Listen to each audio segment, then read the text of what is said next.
Good morning, guys. I'm just in the middle of styling my hair this morning.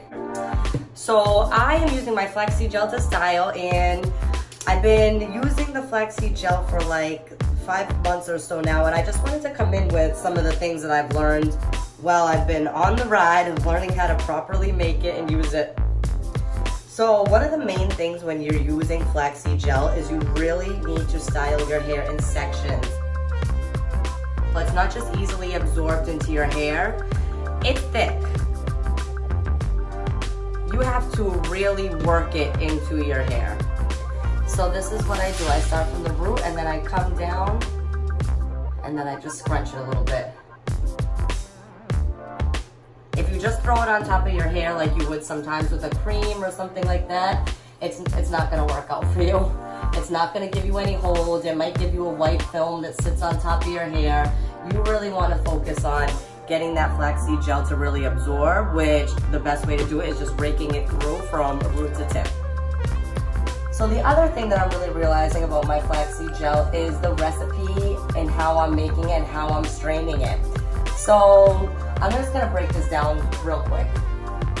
When you make flaxseed gel, no matter what proportion of seeds to water you use, no matter what you're doing, the longer you boil your flaxseed gel for, some people do 3 to 4 minutes, some people do 8 to 10 minutes. The longer you boil your flaxseed gel for, the thicker it gets, and that means 2 things.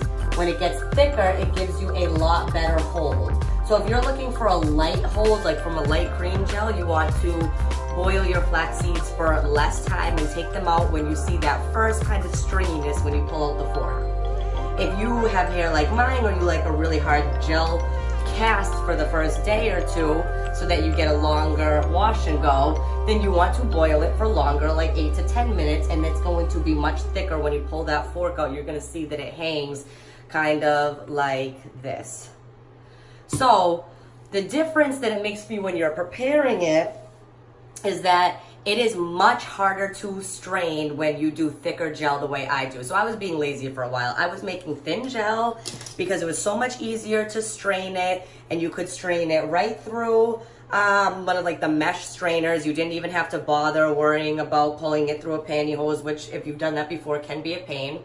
So I realized I was just being lazy. I was making thin gel so that I could strain it through the strainer instead of having to do it with pantyhose. It was so much easier. It was giving me a lot more gel per batch, but it was not giving me the hold that my hair personally needs.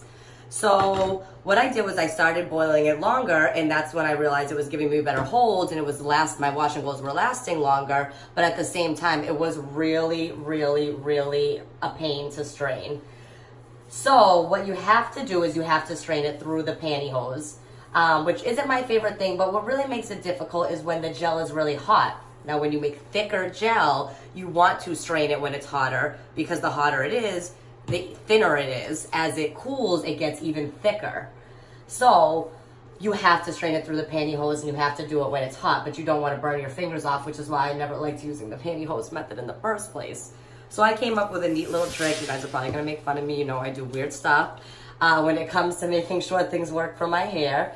But what I did was I took a thin pair of winter gloves, and I put on a thin pair of latex gloves over that.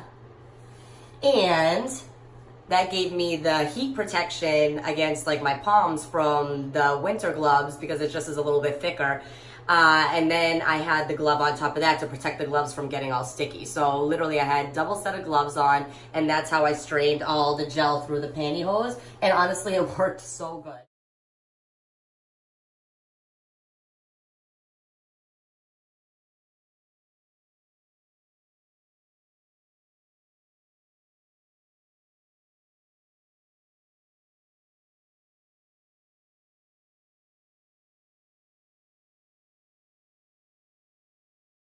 It made it so that I can make really thick gel, so my wash and goes last a lot longer.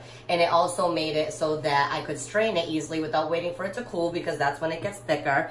And also without burning myself. So there you go. If you're making flaxseed gel at home, you want to definitely remember that just like this, section by section you want to go through.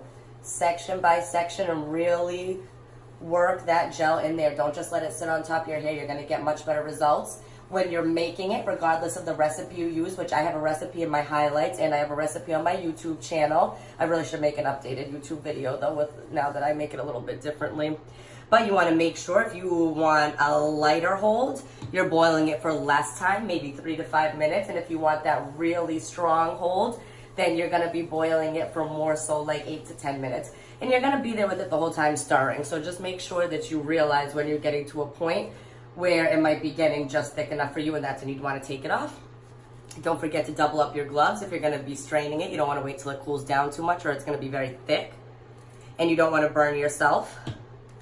And of course, you want to remember to refrigerate your flaxseed gel because it will start to smell. It's natural, it's no preservatives. So you know things are good for your hair when they actually go bad from being made out of real products. So this is my results. I have a lot of definition, a lot of shine. Obviously, it's still very wet. I just finished applying the flaxseed gel, but yeah, I figured that since I'm finally coming back, I wanted to get in here first and say, wow, I've been using flaxseed gel this whole time, and it's still my favorite styling product. Just sometimes you can do things a little bit different that make it better. So please leave any questions or comments below. I appreciate you guys watching, and I hope these tips help for you and you get just as good of results.